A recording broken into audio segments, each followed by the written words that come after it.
Aujourd'hui, notre invitée dans la French Tech, c'est Karima Ben Abdelmalek. Bonjour, vous êtes la PDG d'Appen, le roi du dating français qui passe sous pavillon chinois. Appen, c'est 170 millions d'inscrits dans le monde. Vous allez donc passer sous le pavillon d'Hello Group. Hello Group qui est un groupe qui a d'autres acteurs du dating dans le monde. Qu'est-ce que ça va changer? Vous étiez auparavant détenu par des fonds. Là, qu'est-ce que ça change pour vous, ce changement d'actionnaire? C'est un changement d'actionnariat. Alors, on avait déjà des actionnaires étrangers, donc c'est juste que là, on aura un actionnaire unique.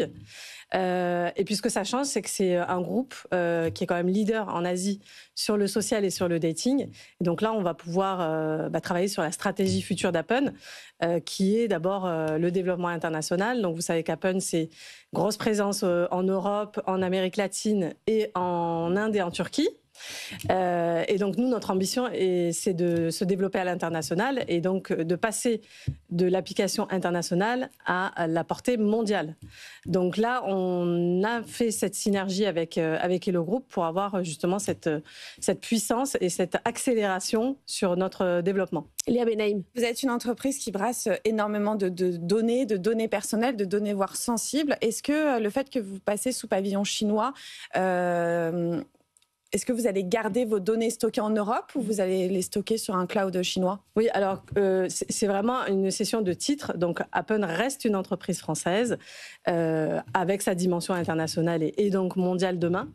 Et donc on n'a pas l'intention évidemment de changer notre politique de gestion des données. On reste une entreprise française, européenne, soumise au RGPD. Il n'y aura pas de changement là-dessus. D'ailleurs, j'en fais un point d'honneur et ça fait partie de la stratégie de l'histoire de l'entreprise et de la culture d'entreprise que d'assurer toujours la sécurité et la vie privée de nos utilisateurs. C'est la confiance de nos utilisateurs et ça, il est important qu'on le conserve, évidemment. On en est où aujourd'hui dans le succès des applications de rencontres? On parle de swap fatigue, de dating, d'un dating burn-out, de gens qui préfèrent parler à des IA. Il y a des applications en Asie de dingue où on parle qu'à des IA et ça marche même mieux que TikTok. Aujourd'hui, vous engagez de plus en plus d'inscrits, les gens veulent autre chose. Comment on en est où? Je dirais que le marché de notre secteur, c'est un secteur qui est en train de se réinventer, c'est-à-dire qu'il est en train d'abord d'innover, c'est-à-dire d'essayer de répondre à des problématiques que les célibataires rencontrent grâce à la technologie. Vous parlez d'IA, mais l'IA, nous, on a une vision de l'IA qui est une IA éthique et responsable, parce qu'on est déjà une entreprise française européenne, et parce que la culture de l'entreprise veut ça, veut le fait qu'on veuille utiliser l'IA comme un enabler, c'est-à-dire comme un facilitateur pour accélérer l'expérience. Par exemple, pour vous coacher, pour vous aider à remplir votre profil, pour vous aider à trouver la bonne personne. Et donc là, on va être de plus en plus vers une expérience, on va dire, personnalisée, qui va répondre à des critères précis. Et à la fin, c'est pas deux IA qui se parlent, quoi. Ah ben non, mais alors moi, les deux IA qui parlent, d'abord, je connais pas encore ce que ça va donner.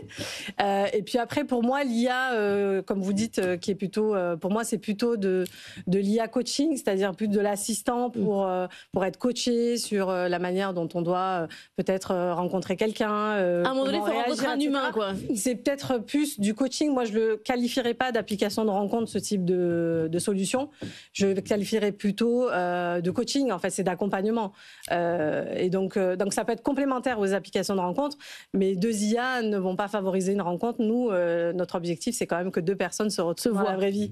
Léa. Aujourd'hui, le grand fléau de ces sites de rencontres, c'est les arnaques. On a tous regardé l'arnaqueur de Tinder, on connaît toutes les histoires. Comment vous faites, grâce à la technologie, pour justement contrer ces arnaques, ces faux profils, ces gens qui mentent Justement, l'IA, vous parlez de l'IA, c'est une technologie qui permet d'identifier les faux profils sur les applications de rencontres. Ça fait maintenant 10 ans, c'est pas nouveau chez nous, qu'on utilise les algorithmes pour détecter des comportements suspicieux. Et on peut le faire très facilement avec la technologie, puisque vous savez que humainement, on peut pas envoyer 50, 100 likes à une personne. Donc ça, c'est des on va dire, c'est des techniques et des procédés. Mais vous pouvez rien faire sur Jean-Paul qui se montre plus beau qu'il n'est, quoi. Mais sur l'authenticité, après, il faut choisir son application. Nous, Appen, on favorise l'authenticité. On va chercher le plus possible la personnalité des utilisateurs en révélant vos lieux préférés, où est-ce que vous avez croisé les gens, combien de fois vous les avez croisés, et vos activités, etc. Et donc là, on va aller chercher la personnalité de l'utilisateur et on va essayer de la révéler le plus possible sur le profil.